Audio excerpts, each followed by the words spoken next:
Bonjour et bienvenue, voici notre tour d'horizon économique, géopolitique et boursier. Nous sommes le mardi 11 juin et pour comprendre comment tourne la planète finance, c'est sur la bourse au quotidien et nulle part ailleurs. Et l'épisode du jour s'intitulera « Le summer sera chaud ».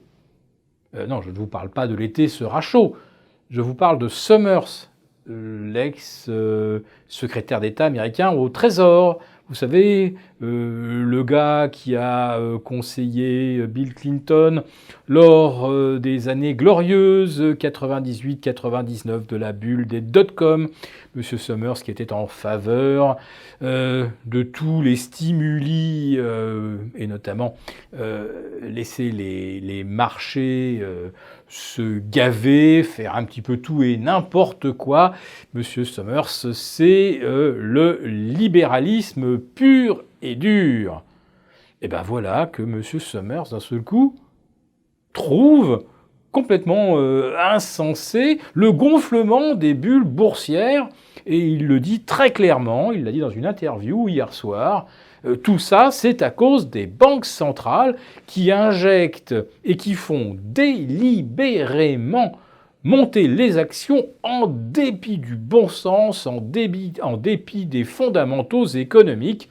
La cheap money, l'argent gratuit, c'est probablement l'antichambre de l'enfer, car pour lui, il l'a dit très clairement, les niveaux de valorisation actuels sont intenables.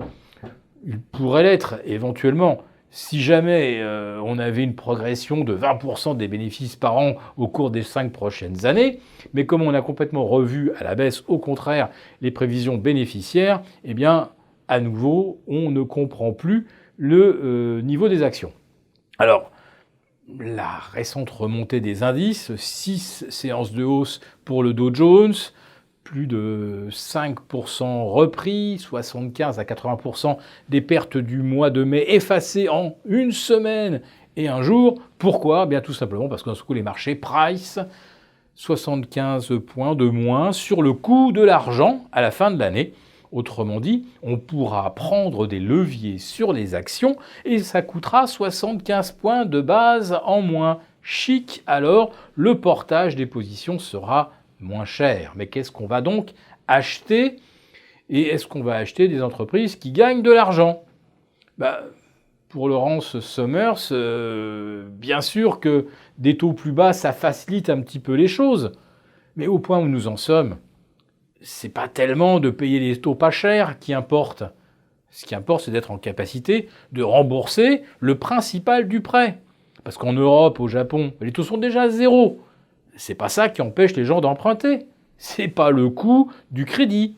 Ce qui gêne, c'est que pour rembourser 1000 à la fin du mois, il faut gagner au moins 1020 ou 1030. Sinon, si on ne fait pas assez de chiffre d'affaires et assez de marge, on ne rembourse plus, même si les taux sont à zéro. Et voilà un petit peu ce qui nous pend au nez en cas de récession.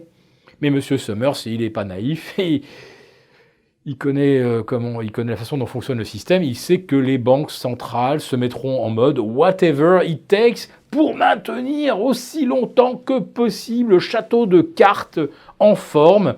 Et puis, il y a un moment où il s'écroulera. Bien sûr, comme d'habitude, les initiés dont il fait partie sauront qu'il était grand temps de sortir. D'ailleurs, peut-être est-ce le message qu'il nous a délivré hier. Mais attention, dans une douzaine de séances, nous avons la séance des 3 sorcières qui clôturera le premier semestre. Et là, je peux déjà vous le dire, parce que d'expérience, on n'a pas vraiment d'exemple contraire. Premier semestre haussier, ils vont nous tirer autant que possible les marchés jusqu'au 21 juin. On a peu de risques, sauf énorme Black Swan, on a très peu de risques d'avoir un gros accident là dans les 10 jours qui viennent. Dans la mesure du possible, on aura plutôt de bonnes nouvelles. Alors, nous savons que nous sommes en fait sur une marmite, une cocotte minute qui est prête à exploser. Mais pour l'instant, la communication des banques centrales elle a servi de soupape Et on pense donc qu'on peut encore envoyer le feu encore plus fort et qu'on fera encore gonfler la cocotte sans qu'elle explose. Enfin, il faut quand même savoir que la finalité, on la connaît et il ne faudra pas être dans les parages. Voilà. Donc pour l'instant, stratégiquement, encore peut-être une dizaine de jours plutôt positifs sur les marchés. Après, ça sera beaucoup plus compliqué. Et là, on peut le dire, l'été sera chaud.